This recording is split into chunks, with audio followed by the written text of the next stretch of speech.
Hello everyone and welcome back to the Colorado Rockies rebuild. In the last episode, the Rockies started the season 2-5, losing opening day to the Diamondbacks. If you're curious about stats through the first 7 games, here they are. Charlie Blackmon batting .370 with a .400 OBP currently. Not a bad start, did hit a home run in one of the games. Nolan Jones also batting very well. The real bright spot though has been Kris Bryant, currently batting .417 with a .481 OBP. Obviously it's very early in the season, so take these numbers with a grain of salt, but Kris Bryant off to a hot start here in the franchise. Brendan Rodgers really struggling to start, has 1 hit. That 1 hit is a home run though, is batting .033 with a .121 OBP. Ryan McMahon has been decent with a .217, but a .357 OBP despite averaging .217 is actually pretty good. Brenton Doyle has been pretty decent considering he's probably the worst batter in the starting lineup. Ellery Montero has been below average, I would say. Ezequiel Tovar has been really bad. Elias Diaz has been good. Trejo has been decent in the 1 appearance he got. Tolia has yet to have an actual at bat. He's just been a base runner. Jake Cave has a couple of hits and Jacob Stallings has a hit. Also, I want to point out that the AAA season has also started and Dollander got his first start, pitched 8 innings, allowed 7 hits, 3 walks, 9 strikeouts, but did not allow a run. And Albuquerque, our AAA affiliate, was able to win 1-0 in his debut. In his second outing, Dollander did give up a few runs and got credit for the loss. He pitched 5.1 innings, allowed 8 hits, 2 runs, 3 walks, and 4 strikeouts. So he needs to get the walk numbers down, but has had a pretty good start to the season so far. In today's episode, we'll go over the home opener against the Tampa Bay Rays, and then I'm thinking we do a player lock game with either Zach Veen or Adele Amador. But anyway, let's get into today's action, which is going to start with the home opener for Colorado, facing off against the also 2-5 Tampa Bay Rays. It'll be Austin Gomber getting his second start on the season. I've changed up the batting order a little bit. With Kris Bryant playing as well as he is, I've moved him up to 4th. Ezequiel Tovar playing as poorly as he is has been moved down to 9th. And Brendan Rodgers will remain at the 2nd batting slot for probably the rest of April. I'm going to give him a chance to turn it around, and then we'll move him down the batting order if he continues to be bad. It's the home opener here at Coors Field in Colorado. I've got the Rockies in their City Connect jerseys, which I think are some of the prettiest jerseys in the MLB, and I honestly think that they should switch to it as a permanent look. I think they look way better than their normal jerseys. Although purple is a great color, I love their purple uniforms. Let's get into this home opener for the Rockies. Austin Gomber gets to be the starting pitcher for the Colorado Rockies home opener this season. If you remember, Austin Gomber was one of the pieces that the Rockies got back for Nolan Arenado, and I would say he hasn't really panned out. Josh Lowe is the leadoff hitter for the Tampa Bay Rays. It's a 2-1 count to start, and here comes the pitch from Gomber, and that is fouled off. Gomber will go to the slider on the 2-2 count. Well placed, but a good hit from Josh Lowe means a base runner to start the day for the Rays. Harold Ramirez is up to the plate, 1-2 count, and he'll launch this one in the direction of Charlie Blackmon. 2 up and 2 singles for the Rays. Not a great start for Mr. Austin Gomber. Brings it to a 1-2 count. We'll see the fastball, and that one might get down. Charlie Blackmon makes a diving play to save a run and throws it into Kris Bryant. So the runner advances to 3rd, but Charlie Blackmon, a diving play in right field, saves a run. Take a look at it again. Lays out for it. Surprised he didn't get injured with his brittled 37-year-old bones. The 2-1 pitch to Isaac Paredes, and that one is going to left field. That will indeed score a run for the Rays. They do not send the second runner, although they maybe could have. And it's immediately 1-0 in the first, and there's still only 1 out. And the only reason there's 1 out is because Charlie Blackmon made a hell of a play. Austin Gomber allowing really good contact to start. Like I talked about, this Rockies team is going to be absolutely horrendous as Gomber up the middle, and that is going to be another run for the Rays.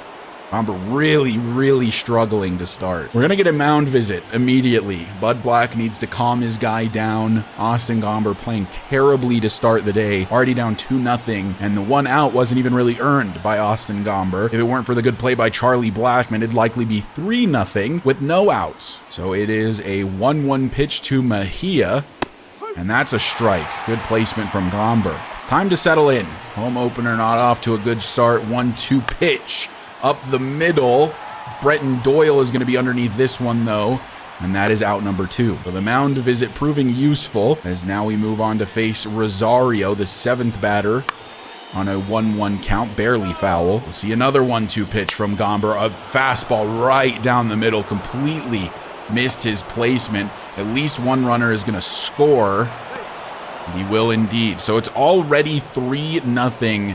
Gomber having a lot of struggles here early on. The placement of his pitches is just not there. That was right down the middle. He's lucky that wasn't crushed. 32 pitches here in the first inning for Austin Gomber, not doing himself any favors. That is fouled off. That was a rocket. One more 3-2 pitch, and it's right up the middle, and yet another run is going to score for the Rays. Austin Gomber's day is looking to be pretty short at this rate. Not exactly what you want to show the home fans, is that you have absolutely no hope as a franchise. Austin Gomber always going to be remembered for the fact that he was included in the trade for Nolan Arenado, who may be the best Rockies player in history. 2-2 pitch to Siri, and that's another base hit. 5 runs scored here in the first inning. Austin Gomber can do nothing right. I'm going to the bullpen immediately, and we're going to have to start warming somebody up. And even though he's only 53 overall, he has high energy and high stamina, so we're going to have Nick Mears stretching and tossing in the bullpen. If this game gets super ugly, we might just sim through the rest of it. It looks like we will finally get out of the first inning here as Nolan Jones gets under this one. 5-zip to start for the Rays. The Rockies will be facing off against Zach Littell. Is it Little or Littell? I'm guessing it's Littell. Either way, let's see if the Rockies bats can work as well as the Rays bats did. Charlie Blackmon to start the season batting .370 with a .993 OPS. A great start to the year for him. I decided to look it up because Google is a thing, and it is Zach Littell. I absolutely nailed it. Here comes his pitch, and Charlie Blackmon will fly this one to left center field. And he's got another base hit. Can he get to 3? No, he's a little too slow for that.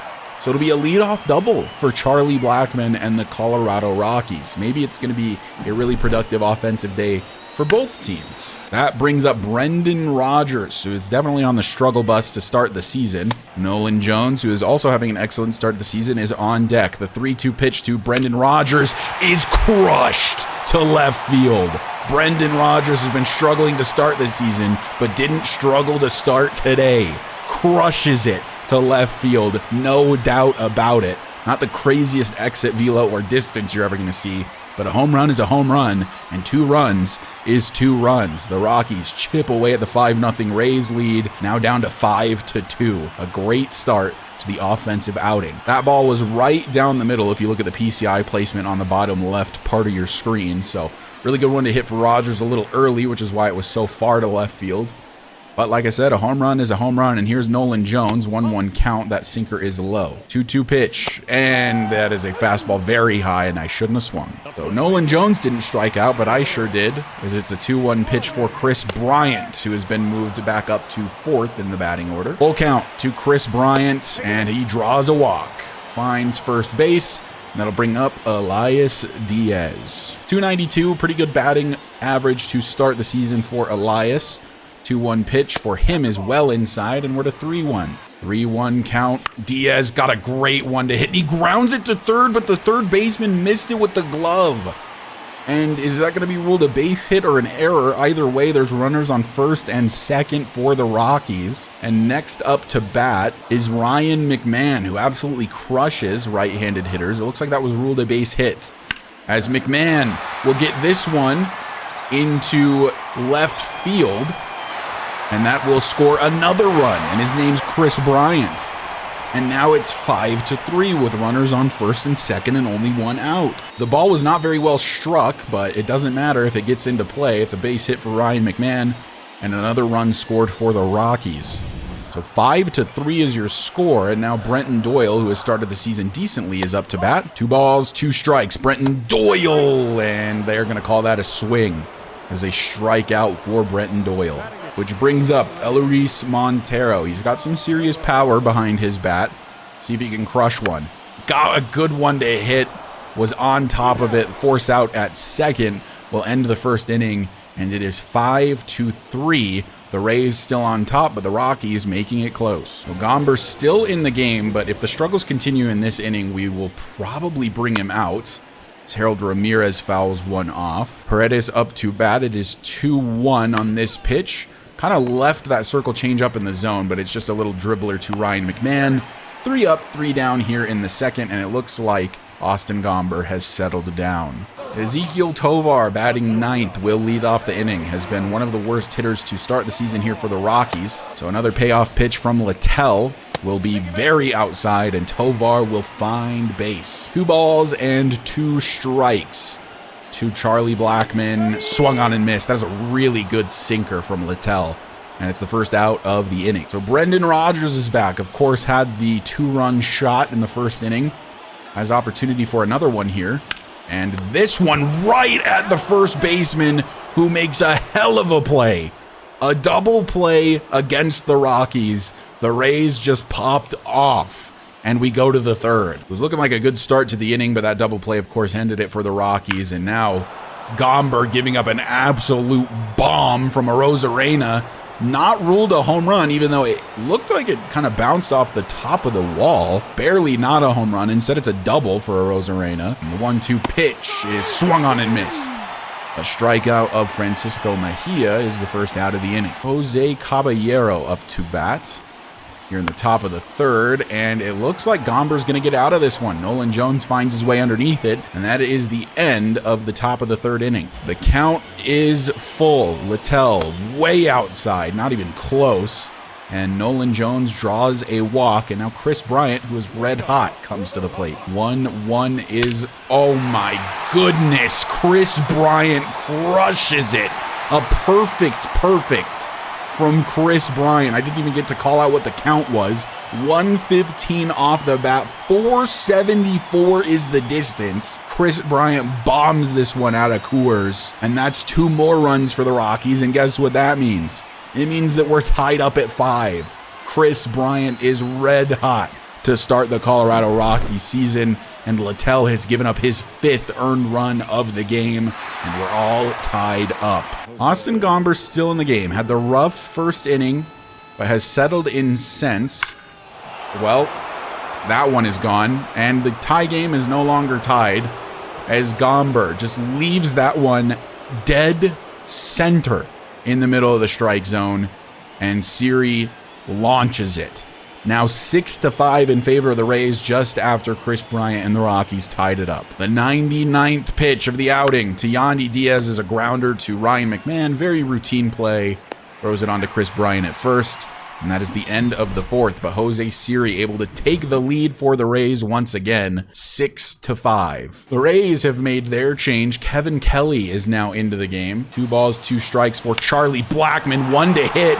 Launches it to right field. Does it have the distance? Bounces off the wall. So not quite a home run, but a double for Charlie Blackmon here at the top of the order with 1 down in the bottom of the 4th. His 5th double already on the season. Charlie Blackmon hitting the ball very well to start the season. Nolan Jones up to bat. Walked last time he was up. 1-1 count for him. Got 1 to hit. A diving stop made by the first baseman, and it looks like Nolan Jones going to be out. He is indeed, and that is the end of the 4th. Kevin Kelly out of there. Nick Mears will come in. Through 3 games, he has a 9.82 ERA and a 1-1 record. Looks like he probably had 1 good outing and 1 bad outing. He is one of our worst rated relievers, but he has some of the best stamina on the team, as this is going to be a double for Isaac Paredes. Actually, is it? We got that ball in pretty quick, but it is a double for Paredes. So 1 out and a runner on second for Nick Mears, as this is likely to be another little single, just barely fair. and bounces for a automatic double, which scores a run for the Rays. Nick Mears immediately performing pretty badly. So it's now 7-5, a good offensive output for both teams. That's a great curveball from Nick Mears. 2 down. Can Mears get out of this inning? Has given up the 1 run and strikes out another one. 7-5 is your score. Nick Mears allows a run but keeps it close. Nick Mears still the pitcher. Finds himself down 2 runs. Now a 3-2 count for Jose Siri, and that is a base hit given up by Nick Mears. Seems to allow really good contact or get a strikeout with basically 0 in between. And Jose Siri on first base has a lot of speed. That curveball is just crushed. Just completely left it up in the zone, and Josh Lowe goes yard. And Nick Mears really is only on the team because he was on the real life team to start the season. There's a good chance my guy is getting sent down. He's like 53 overall. We can definitely do a lot better. But the Rockies are down to their final out, but they need 4 more runs. Brendan Rodgers, the 1-1 pitch, grounds it to short, routine play, and the Rockies lose the home opener to the Rays. Really disappointing day today for the Rockies. Austin Gomber just got off to that horrendous start. Nick Mears made it even worse. We never should have brought him in. Peter Lambert then stabilized everything. Jake Bird pitched well, but it was just too late at that point. 15 hits given up by the Rockies and this awful pitching rotation. Rockies able to score 5, but couldn't score, I think, past like the 3rd or 4th inning. Yeah, the Rockies scored all 5 of their runs in the first 3 innings and then could not get anything going offensively past that, where the Rays get 5 in the first and then just kept it going in the middle part of the game and then zeros across the board in the 7th, 8th, and 9th. So Austin Gomber gets 3 strikeouts and 6 earned runs on 9 hits. Just a really terrible game for him. Jose Siri, the player of the game, 3 for 4. Let's take a look at this box score for the Rockies. Charlie Blackmon, our leadoff guy, now batting .406, 3 hits in 5 at-bats. Brendan Rodgers had the 1 home run, but his struggles kind of continue. Nolan Jones had no hits. Clearly, I don't know how to hit with him because he's been one of our better hitters this season. Chris Bryant absolutely crushed a home run, had the 1 hit, walked twice. Elias Diaz had a couple hits. McMahon had a hit. And then Doyle, Montero, and Tovar all had no hits at the bottom part of the order. So I think what I've learned is that Nick Mears does not deserve a spot on the MLB roster. To be blunt with you guys, the only reason he was on the roster is because he's on the MLB roster on the real life Rockies, so I wanted to keep it the same to start the season. But he's a 53 overall 27-year-old with C potential. He does have decent velocity and good break, but like his hit over 9, his K over 9, his walk over 9, his home run over 9, his pitching clutch, and his control are all awful. So the dude should absolutely not be on an MLB roster. We're gonna send him all the way down to Double A, where hopefully he can start pitching a little better. The thing about Nick Mears, though, is that he's really only one of like 3 guys on the roster that is a relief pitcher that has decent stamina, and the other 2 guys are Carl Kaufman and Victor Vodnik, who are both equally bad. So I think maybe we bring up a starting pitcher to be another relief pitcher. Currently, that's what we're using like Peter Lambert for, who truly is a starting pitcher. He just only has 65 stamina. I don't want to bring up Dolander because I just want him to continue to get better at AAA. I think he's only going to struggle at the MLB level, which will hurt his experience gain. I would honestly love it if it were a lefty. So maybe Joe Rock, 23-year-old that's currently at Double A. He has 75 stamina. His control is very slightly better. He honestly looks almost like a carbon copy of Nick Mears. So we're going to remove Carl Kaufman from the 40-man roster. There's no reason for him to be on it, as bad as he is. And because there's really nobody better available than Joe Rock, we're going to add him to the 40-man and bring him to the MLB level. We only have 1 lefty in the bullpen currently, so I think having another lefty could be good. And he's a long reliever as well, hypothetically, since he is a starting pitcher. Joe Rock will make his Rockies debut soon. Hopefully is better than Nick Mears. I mean, he's 10 overall points better, so it can't get a whole lot worse than Nick Mears, to be honest. But Joe Rock, welcome to the bigs. And now we move on to the end of this second game against the Rays, where we see Brendan Rodgers with a 2-2 count in the bottom of the 9th, and the Rockies are down by 2. So a save situation here for Pete Fairbanks, and he'll walk the first guy he sees. That's Brendan Rodgers reaching first. The next man up is Nolan Jones, and he'll take a swing early in the at-bat and pushes this one into left center field. Brendan Rodgers rounds second, now headed to third, and is going to round that as well and head home. So it's an RBI double for Nolan Jones. And now the Rockies within a run, 3-2 here in Denver. And that brings up Ryan McMahon, a chance to be a hero here. Could walk it off in the opening series of the season, takes a ball. The 1-0 count from Fairbanks is grounded to second, and that is a productive out at least as it pushes Nolan Jones to third.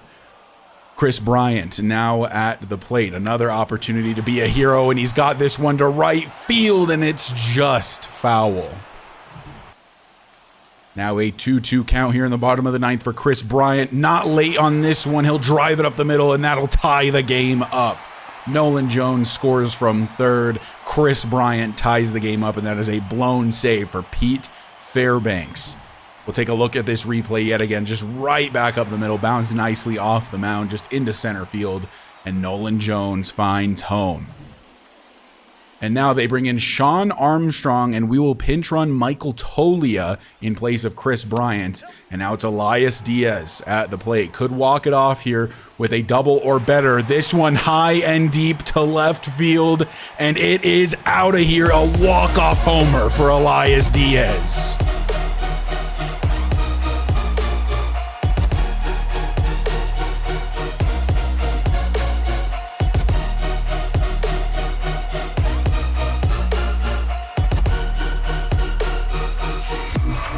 A comeback victory for the Colorado Rockies led by this Elias Diaz home run.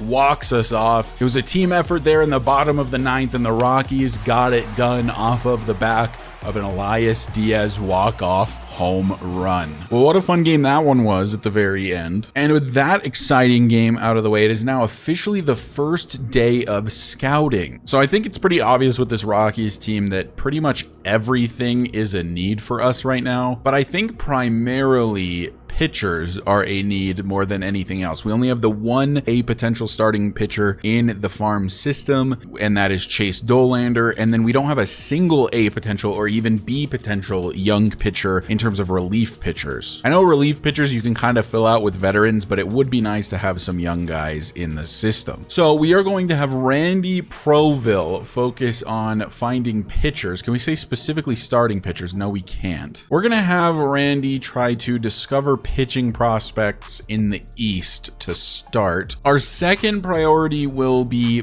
Betty trying to discover new infielders in the West. And then third priority, I think, should be Michael, who's also got decent discovery and is decent with pitchers and has decent efficiency. We'll have him discover pitchers internationally. So Randy will discover up to 3 players per week, Betty 4, and Michael 3. Okay, I moved some things around. I'm actually going to have Randy just scout starting pitchers in the East. So we pick third in this upcoming draft. Orlando Moya already looks very, very good. At worst, he has 79 potential. That's with no scouting done on him. And the fact that he's already 21 and it looks like his starting overall is going to be minimum 70. This is a dude who could probably start next season if we were to be able to draft him. There's also Howard Oliveros. He's from Australia and kind of in a similar boat, though with less immediate upside, I would say. Although the potential could be the same, it's not as narrowed in. So definitely looks like a slight step down from Orlando, but if Orlando is the MLB number 2 and we pick it third, there's a good chance that Orlando is gone by the time we pick. There's TJ Xander, who is 22. This is another guy who potentially, depending on what that overall is, could start right out of the gate. The potential being capped at 92 is a little bit more concerning, especially picking at third. I'd want a guy who is a true A potential guy. TJ most likely going to be a B potential player. Still could be very good, maybe not the elite 90 plus overall ace that we would be looking for. So I'd want to learn more about Orlando Moya, which is why I have Randy set to just do scouting in the East. I believe that Indiana, actually that'd probably be considered central, so I might want to change that up. Let's look at the rest of this prospect list though, shall we? The number 1 guy is actually a first baseman, which is a big position of need for us, I would say, unless we think that Michael Toglia is going to be the true starter someday. Barry Cohen is the number 1 ranked guy in the MLB, and oh my god, this guy looks insane. Obviously, no scouting done, so those futures all being 99s is probably going to be narrowed down for sure, and I'm assuming not everything will be 99, but just the look of him currently is disgusting. PJ Pryor, so outfield not really a need for us. We have a few guys in the farm system who are going to be solid contributors. We've of course got Nolan Jones and Brenton Doyle already, but PJ Pryor looks like he could be pretty good. Again, just don't know anything about him. Taking a relief pitcher at 3rd overall, I know is very stupid. This guy doesn't necessarily look like a relief pitcher though. His stamina looks relatively high, so I think we could potentially take him and switch him to a starting pitcher. Is that something that happens in the MLB? Do relief pitchers become starters? I know starters will become relievers, but I don't know if it works the other way around. But we're gonna have the opportunity to get one of these guys. We just got to get them scouted up. So in the rubber match between the Rays and the Rockies, the Rays take it 4-5. It was close, but the Rockies cannot get their first series win on the season. And then we've got another matchup versus Arizona until we get to this Thursday, and we get 2 of 3 against the Diamondbacks. The Rockies now 5-8, getting a couple good wins. Cal Quantrill showing up big time, has a 1.45 ERA currently. Kyle Freeland also got his first win on the season, brought his ERA a little bit more back down to earth. Austin Gomber continues to be horrendous, a 9.45 ERA, 0 wins, 2 losses through 13.1 innings. So currently the Rockies not actually in dead last in the division. The Diamondbacks have struggled off the start. They are now 4-9, and the Rockies are 5-8, only 3 games back of the first place Padres. So I said I wanted to get through the rest of April, and I think we can do that doing a couple of player lock games for some of our up-and-comers. First guy I want to focus on is Zach Veen. He is the prospective future right fielder. I think there's an argument to be made he could be at the MLB level right now. He's actually better as a fielder than Charlie Blackmon, so if he was at the MLB level, we could start him in right field. Charlie Blackmon could go to strictly just being a DH, which is probably better for him at this age, being that he is a bit more injury prone, where Zach Veen has higher durability. So in the next episode, we could think about bringing up Zach Veen, sending down somebody else, and letting him do his MLB debut. So here we are at minor league AAA Albuquerque, the affiliate of the Colorado Rockies. It's the Albuquerque Isotopes against the Sugarland Space Cowboys. I love MLB AAA and AA affiliate baseball names. They are some of the best names in all of sports. They have some sick jerseys. I mean, look at these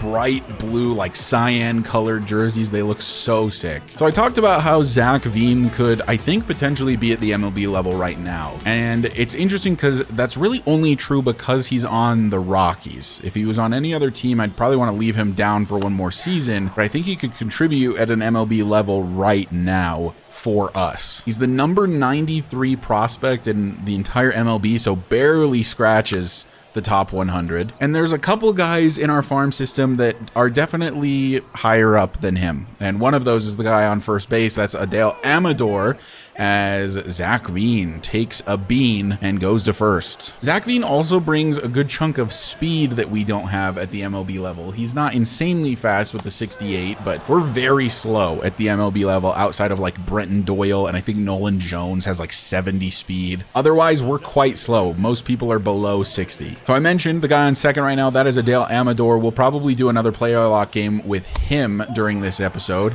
as Warming Bernabel takes a walk. Amador is probably the number 1 prospect in our system right now. He's a bit lower rated than Zach Veen currently, but has a much higher ceiling. So where Zach Veen only has the B potential, Amador has A potential. And I think you could argue plays at a more crucial position, being shortstop as well as second base. Amador and Veen could easily be starting at the MLB next season, I think. And depending on moves we make, as there's another walk, which actually scores Amador. Depending on moves we make this season, they could potentially come up late in the year. I don't know. I'm definitely heavily considering bringing Zach Veen up right now because I kind of think it just makes sense. We could let him develop, get some MLB experience as we get another walk and another run. And then we could let Charlie Blackmon play DH, which I think would just benefit his production because I think they'll regress more if they're more fatigued or something like that. As Veen is up for the second time and gets a good swing at this one, and that'll fall in. Rounds first, but not gonna go. And that is an RBI single for Zach Veen. Let me know what you guys think, though. Do you want to bring up Zach Veen as early as maybe May?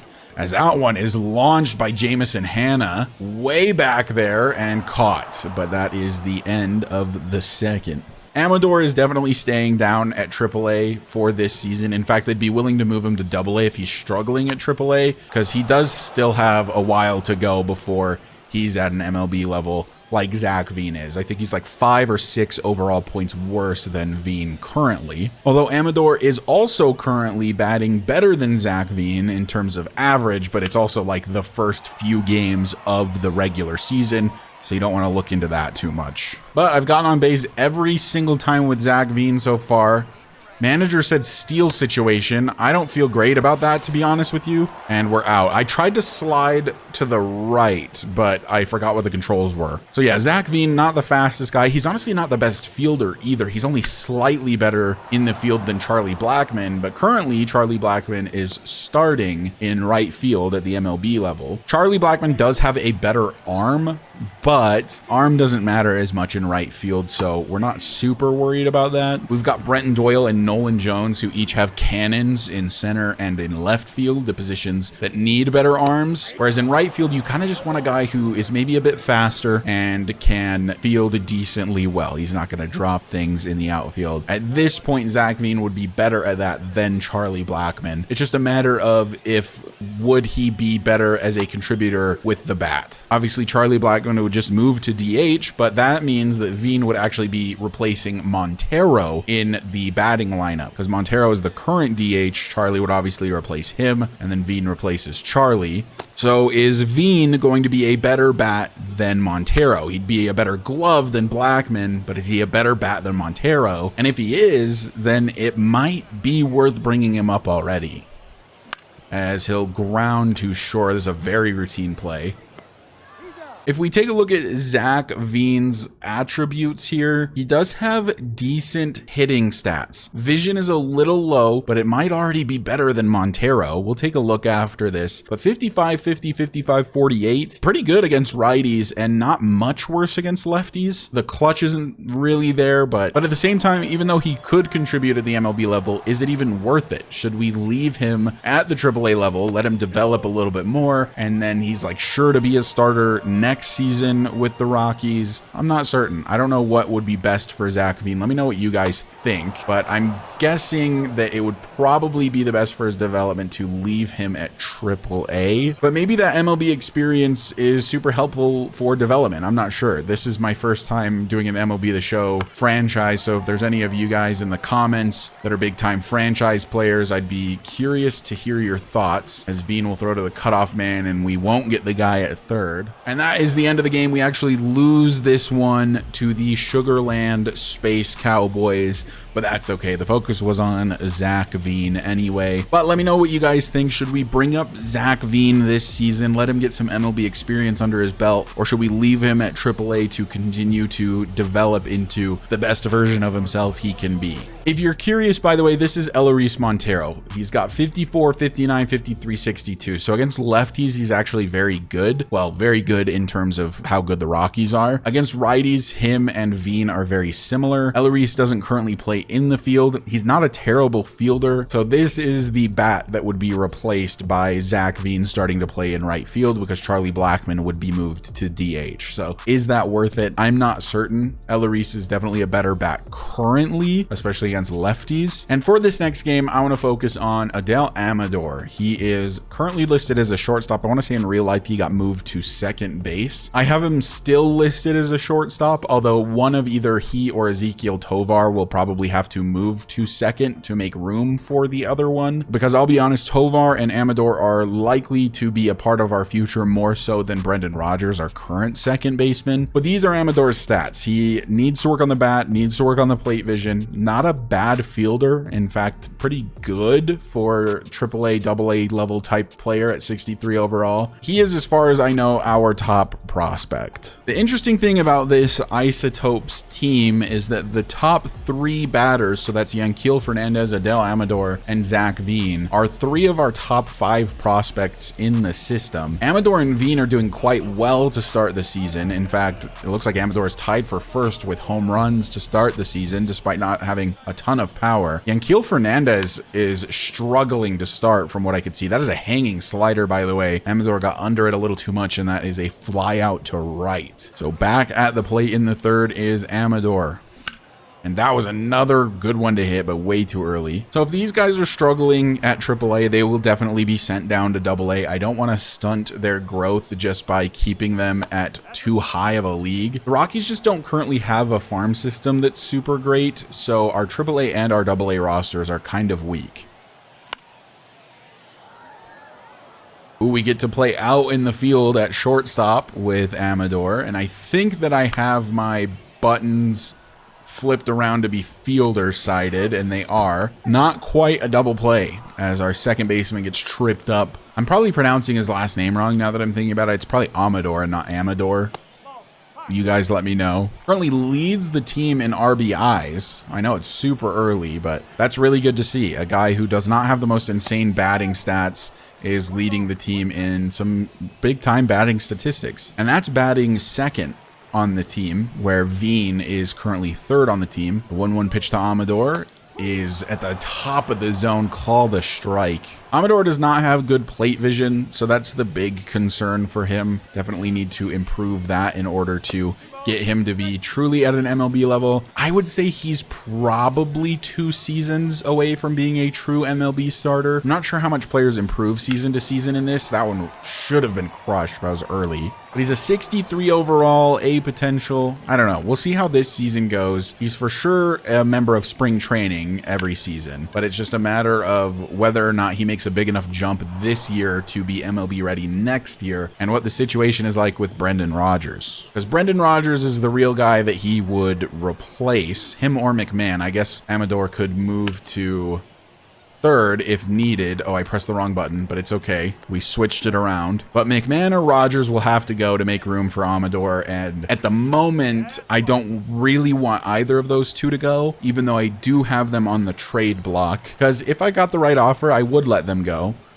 But part of me doesn't want to let them go for a couple of reasons. One, they're pretty good quality players right now, and Rodgers in particular is still fairly young and with A potential, so he could work his way up to be quite a good contributor to this team. And 2, because if we let him go, we got to bring up these young guys a little bit earlier than I'd want to, which is not ideal. Like, Amador is not ready for the MLB level. I think there's an argument to be made that Zach Veen is not ready for the MLB level. I think there's an argument to be made that a lot of the guys on the Rockies starting lineup are not ready to be at the MLB level, and it's just the fact that they're on the Rockies is why they are starting. The funny thing to consider is that on the majority of teams, the Rockies starting lineup would not be starting. The only guy that would be a starter on the vast majority of MLB lineups is Nolan Jones, as that is crushed by Amador. Is it going to be deep enough? No. Had such a nice sound off the bat. It does advance the runner to third, though. And that's the end of the game for Adel Amador. Our best prospect, but not a great game from him, which is probably mostly my fault because I'm absolutely yapping while I am playing the game, but it is what it is. But let me know who you guys are the most excited about in our farm system. For me, it's definitely Amador. I'm very, very excited to see him. And then as for pitchers, the only guy to be excited about is Chase Dolander. So I guess I'm excited about him. Let's get through the rest of this month of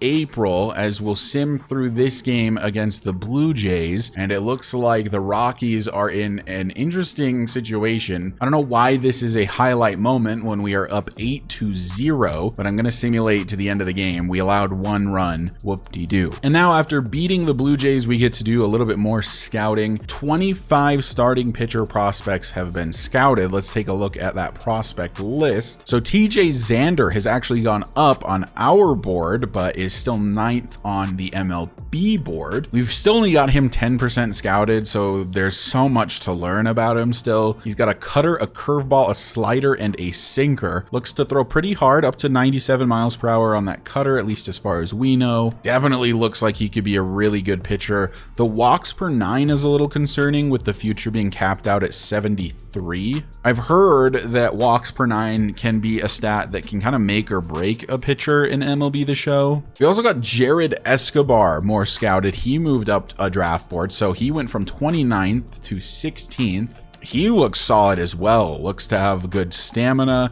The walks per 9 and strikeouts per 9 are quite high. The hits per 9 is a little concerning, being that it's capped out at 80. Pitch control being capped out at 80 is also not ideal. Looks to have really good velocity. This could be an interesting guy to consider. He's got a 4-seamer, a changeup, a 2-seamer, and a slider. He's currently in high school, only 18, so his starting overall, even though it says 50 to 82, is likely to be quite a bit closer to 50, meaning that we'd probably have to wait a couple seasons for him to be MLB ready, depending on what that potential is. But I'm definitely interested to know more about Jared Escobar for sure. So Orlando Moya actually kind of tanked down our draft board, still number 2 in the MLB, but his potential has dropped to 90 as a cap, which immediately makes me want to pass on him at the number 3 overall pick. So even though he looked like a really good player, turns out his potential not quite there. He's still probably going to be an exceptional player. So now the top starting pitcher on our board at the very least is Jared Escobar. I want to know more about TJ Xander from Maryland. So I think that what I'm going to do this week is actually switch our boy Randy here to focus on scouting East pitchers at this point. And then we're going to have Michael also be scouting pitchers. Let's do starting pitchers from Central. Let's have him continue where Randy left off, and Randy can work on the East now. And then I'm going to keep Betty looking for infield prospects, and then probably next week have her start scouting those actual infielders. Specifically, I think first baseman is what I'm going to go after this season. So another rubber match, this time against the Blue Jays, and we take a victory. Jeff Hartlieb sustained an injury, inflamed hip, appears to be out for 1 to 2 weeks. Let's put him on the 15-day DL. So the Rockies 7-9, not nearly as bad as I anticipated. That's also 2 wins in a row for Kyle Freeland. The Rockies have won 3 games in a row now, beating the Phillies in the first of 3 games, 4-3. Cal Quantrill gets another win, has a 1.37 ERA, and then finally that win streak is snapped. The Phillies win 3-4, and then the final game of the series we lose 2-6. Austin Gomber continuing to struggle big time. 0-3, 8.84 ERA to start the season. Feltner 0-1, got his first loss on the season, but a 3.86 ERA is respectable, especially when you're a guy that's like 64 overall. I want to say Ryan Feltner is not good, and he's outperforming Austin Gomber pretty significantly. We've got a matchup against the Seattle Mariners, and we're in a situation where we're up 14-2, and for some reason this is considered a highlight moment. Oh, because he needs a triple for the cycle. Yeah, Ryan McMahon has 30 speed, so he's not getting that, and that is a victory for the Rockies. The Twins are offering us a trade. They want to send us Josh Stallmont, a relief pitcher that is 30 years old, for Charlie Blackmon. I love Charlie Blackmon. I do think like he's only going to get worse. It would be the time to trade him like right now, to be honest with you. Josh Stallmont, not a bad reliever whatsoever. The Twins don't really need a right fielder though. They have Max Kepler, who is 31, 81 overall. They definitely don't need a Charlie Blackmon unless they were to move him to left, which I guess they could. Charlie Blackmon is a downgrade from Kepler, Wallner, and Buxton. It doesn't make a ton of sense for the Twins, but let me know what you guys think. I'm going to decline this one because I don't think the Twins would do this trade, but it is probably time now or never to trade Charlie Blackmon. The second game against the Mariners was a dub, and it's time for more scouting. The Rockies are 10-11 to start the season. This is going way better than I would have expected, which is actually not ideal because we want better draft picks. So the more we scout TJ Xander, the more he climbs our draft rank. He's now up to 7th on our draft rank, 87 to 99 stamina, 74 to 86 in strikeouts per 9. That walks per 9 has gotten even worse, peaks at 72. I'm not overly crazy about TJ Xander. There's John Sherak, who has moved up to 12th on our list. He's 50% scouted now, so we do know a lot about him. His strikeouts over 9 isn't great. His hits over 9 looks to be pretty good. Walks, home runs, pitch control, and pitch velocity, none of which are very high, and his pitch break sucks as well. How does he have such high potential, but his future attributes look so like mid? Orlando Moya is now 50% scouted as well. He honestly looks better than John Sherak, but the potential is not as high, 75 to 90. Does look like he could be a contributor pretty much immediately though. Has a very fast four-seam fastball. Interesting that he has a four-seamer and a running fastball. That's kind of bizarre. Has very, very high velocity. Looks to have really good break. His home runs per 9 is good.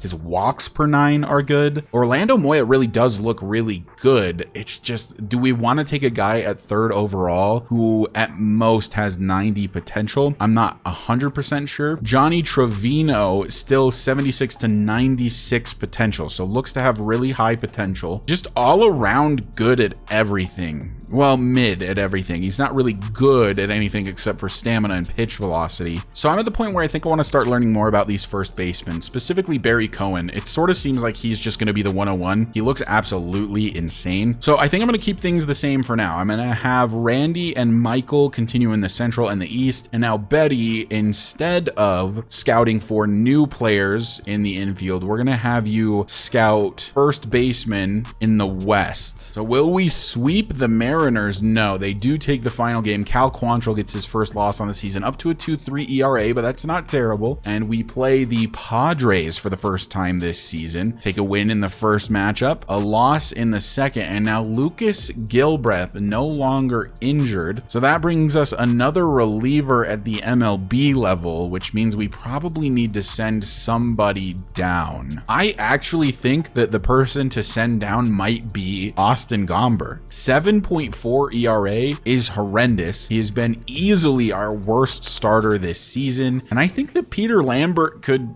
do exactly what he's doing, maybe even slightly better. So because Gilbreth has better control and better clutch, I am going to send Gomber down. This is his final minor league option. I'm going to send him down to AAA. Hopefully he can figure things out. He's been playing terribly, terribly bad, and Peter Lambert will become the new 5th guy in the rotation, at least for now. We're really struggling currently. Herman Marquez is scheduled to come back sometime this season, and that will be a huge bonus for us. He's the next best starting pitcher behind Cal Quantrill. The only issue that really presents is that we don't have another long reliever past Joe Rock now, but I think that's fine. These guys in the middle rotation will just get more pitches, I guess. But now we are full of righties in our pitching rotation. Peter Lambert will get the opportunity to be a starter now. So let's finish out this series against the Padres. 12-6, another win for the Rockies, who are now 12-13. Joe Rock gets a victory in this one, has a 0.95 ERA, and we'll sim the final game against the Padres. So we split that series 2-2. Tyler Kinley gets a loss there, and it is a 2-game set against the Astros where we actually catch a dub, 6-2. This Rockies team doing fairly well. Cal Quantrill gets yet another win and only has a 2.1 ERA, and this actually will be Peter Lambert's first start on the season.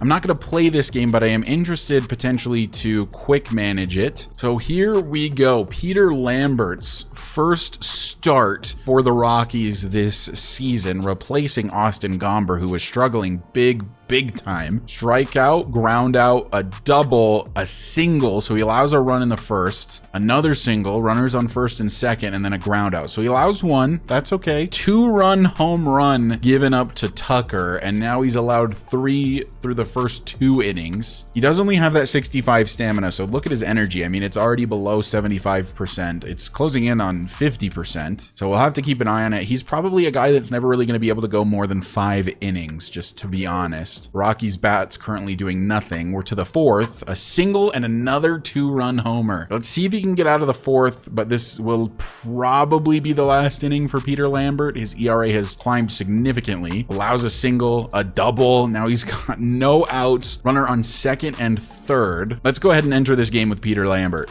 So it's Kyle Tucker at the plate. Peter Lambert, 2 on, no out, has given up 5 runs already. Let's make sure somebody's warming up in the bullpen. They are not. Let's have Joe Rock warming up in the bullpen. Joe Rock has been pleasantly surprising, being that he's 63 overall. Joe Rock and probably like Jake Bird should be warming up in the bullpen. Can Peter Lambert somehow find a way out of this hell that he's currently in? I'm not just gonna have him do the one start and be like, wow, this was terrible, let's not have him start ever again. I'll give him a few.